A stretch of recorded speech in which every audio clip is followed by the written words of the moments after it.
불멸의 옷 입기. 태초에 말씀이 계셨다. 그 말씀은 하나님과 함께 계셨고 그 말씀은 곧 하나님이셨다. 그리고 말씀이 육신이 되었다.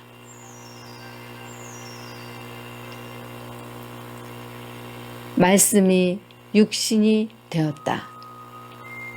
그러니 육신은 육신이기만 한 것이 아니라 여전히 말씀이기도 합니다.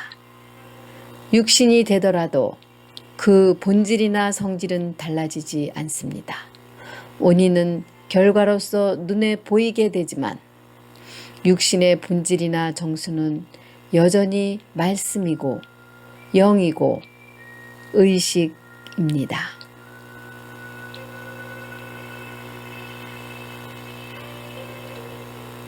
이러한 지혜 안에서 우리는 영적 우주와 물질적 우주가 따로 존재하지 않는다는 것을 알 수 있습니다.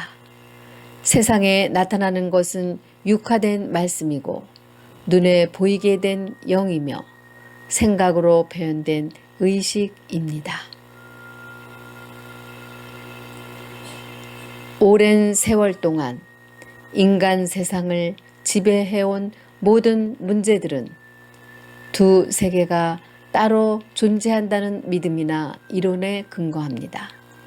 하늘왕국, 곧 영적인 삶이 따로 있고 물질 세상, 곧 죽어질 존재가 따로 있다는 믿음이 오늘날 우리가 경험하는 세상에 바탕으로 깔려 있어 작동하기 때문에 세상의 풍경들을 그토록 모순과 갈등과 문제의 연속으로 만들게 되는 것입니다. 두 세계가 따로 있다고 인식하면서도 사람들은 기도를 통해 다른 세계, 곧 영적 세계와 접속하여 인간 세상의 부조화를 해결하려고 합니다. 물질적인 차원의 하나님이나 성령이 역사해 주시기를 바라는 기도가 바로 그런 현상의 대표적인 사례입니다. 무엇보다 먼저 우리가 사는 세상이 잘못된 것이 아니라 세상을 바라보는 우리의 인식이 문제라는 것을 이해해야 합니다. 우리가 살고 있는 우주는 인간의 그릇된 개념을 기꺼이 받아들이는 현실의 영역입니다. 우리가 잘못된 인식을 가지고 세상을 처음부터 끝까지 오해하더라도 우주는 전혀 상관하지 않습니다. 그러므로 우리가 경험하는 세상에 건강과 조화를 가져오는 일은 필멸의 물질 우주를 없애거나 변화시키는 데에 달려있는 것이 아니라 존재에 대한 우리의 제한된 관념을 바꾸는 일입니다.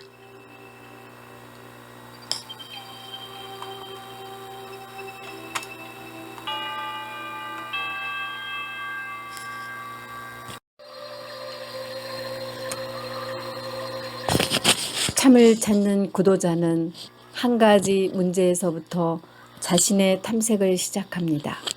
여러 문제로 보이지만 사실은 한 가지 문제입니다.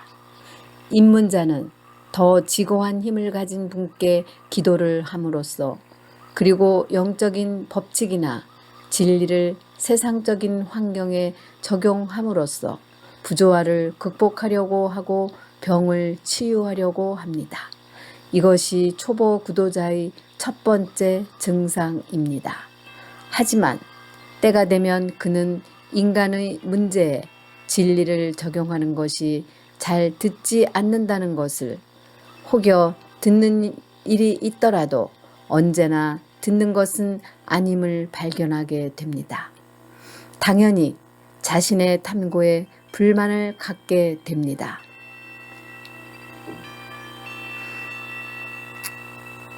결국 그는 죽어질 운명의 사람들은 자신의 인식이 잘못되었다는 것을 송두리째 받아들일 수 있게 될 때만이 불멸성을 옷 입는다는 위대한 계시로 인도됩니다. 인간 조건에 불멸의 영적 조화를 더하는 것이 아닙니다. 하나님이 물질적인 문제들을 창조하거나 통제하는 것이 아닙니다. 육에 속한 사람들은 하나님의 영에 속한 신령한 일들을 받아들이지 아니합니다. 그런 사람에게는 이런 일들이 어리석게 여겨져서 이해할 수가 없습니다. 왜냐하면 그들은 영적인 분별력이 없기 때문입니다.